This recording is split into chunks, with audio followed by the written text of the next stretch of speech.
Welcome to qnawire. All right, let's talk about circumpolar stars. So circumpolar stars are stars that either stay in the sky all the time, they never set below the horizon, or vice versa, they never rise above the horizon, so are never visible in the sky. In order to help us figure out what declinations are going to be needed in order for a star to be circumpolar for an observer at latitude L, we're going to draw ourselves a diagram. So here is our celestial sphere, and we'll have Earth in the middle of the celestial sphere. And we got our observer who's going to be standing right there at the top of Earth. And let's say that the north celestial pole is like here. That's the north celestial pole. So there's north, which means that the south celestial pole is down here.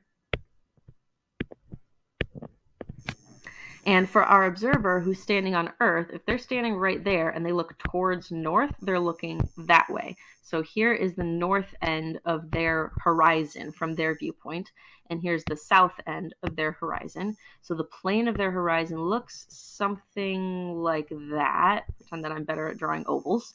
So this would be the east end of their horizon, and the west end of their horizon is over there.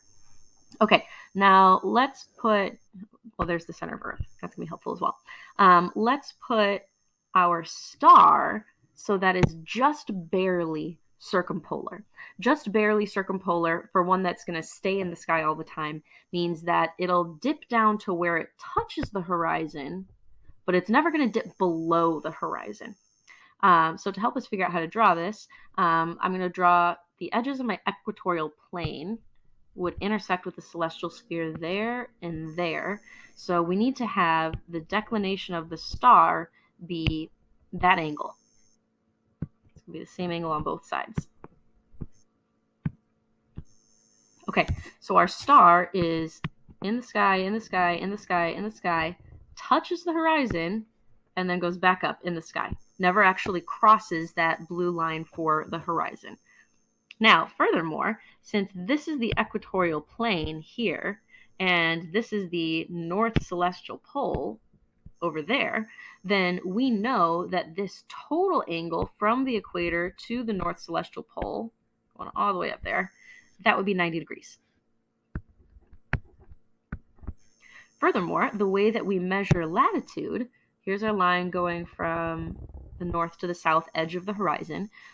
We know from the picture in the text that this angle between north for the observer and the north celestial pole, that's the latitude L. So if we put those together, we can see that 90 degrees is equal to the declination of the star plus the latitude of the observer. Now, we also know that the declination doesn't have to be exactly this variable. It could be an even higher declination. For example, if we were going to go totally to the extreme, we could draw a star that has a really, really close to 90-degree declination. So that star would be like here. Right? So that star would for sure be circumpolar because it would never cross the horizon. So solving for the declination, we get that the declination has to be greater than or equal to 90 minus L degrees. So that's for the first part. That's for stars that always stay in the sky. The opposite end of that would be stars that are never in the sky, which is they stay below the horizon by that same amount. Right there. So they would intersect with the horizon right there. So that would be their path through the sky or the lack thereof, because they never come above the horizon. So in that case, their declination is the same thing, just negative.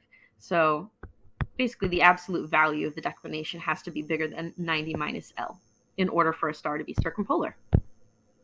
Okay, now the next part of the question, part B, asks for at what latitudes would the sun be circumpolar? So the sun never sets. We can actually use the same diagram here, assuming that this pathway is now the path that the sun follows. where the sun is going to just barely kiss the horizon and then head back up.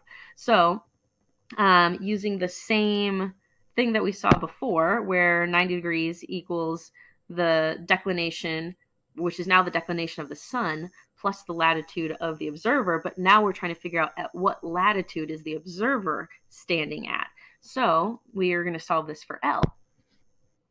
Okay, so this here, I'm going to write this in above so that we know what this was. So this was for part A, the declination for the circumpolar star.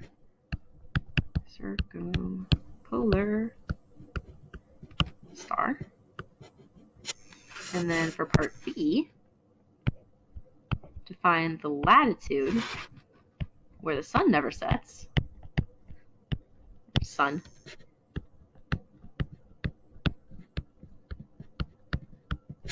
we're going to call that latitudes which are greater than or equal to, I think it's still 90 minus, but this time it's 90 minus the declination, where the declination of the sun, when you are at the summer solstice, the declination of the sun is 23.5 degrees. So we can actually get a number here. Okay, so 90 minus 23.5 is 66.5. So if you are at a latitude greater than or equal to 66.5 degrees north, then during the summer solstice, the sun would never go down. Of course, we can be greater than, as it says, 66.5 degrees north. And if we were to draw what that would look like, suppose that our observer is right next to the North Pole. They're like a step away from the North Pole. Then here's what the diagram would look like in that situation. We would have, here's our celestial sphere again, and here's our Earth again. And once again, there's the center of the Earth. Here's going to be the north end and the south end of the horizon from the observer, who's right there, from their viewpoint. So here is their horizon, like that. But because we're standing with our person on the North Pole, so here's our North Celestial Pole, and here's our South Celestial Pole. When the sun is at the summer solstice, well, here's also, those are the equatorial, that's where the equatorial plane intersects the celestial plane. So when we go 23.5 degrees up from that equatorial plane, that's the declination of the sun at summer solstice, then here's going to be the path that the sun follows. So it's just that disk in the sky. And of course, stays visible all the time. Definitely did not ever cross the horizon. In fact, that disk is parallel to the horizon, always stays the same height above the horizon if our person is at the pole, which would be a latitude of 90 degrees. Now, this same diagram is also helpful for solving part C of the question. So part C is asking, during the equinox, is there ever a location where the sun never sets? So at the equinox, the declination of the sun is 0. Declination is 0 degrees. It's declination of the sun at equinox. So that means that if we look at the picture that we just drew for our person who's standing at the North Pole, well, this is both the north edge of their horizon and also the part of the equatorial plane. So 0 degrees from there means that not only is this blue line the horizon of the observer, but it's also the ecliptic.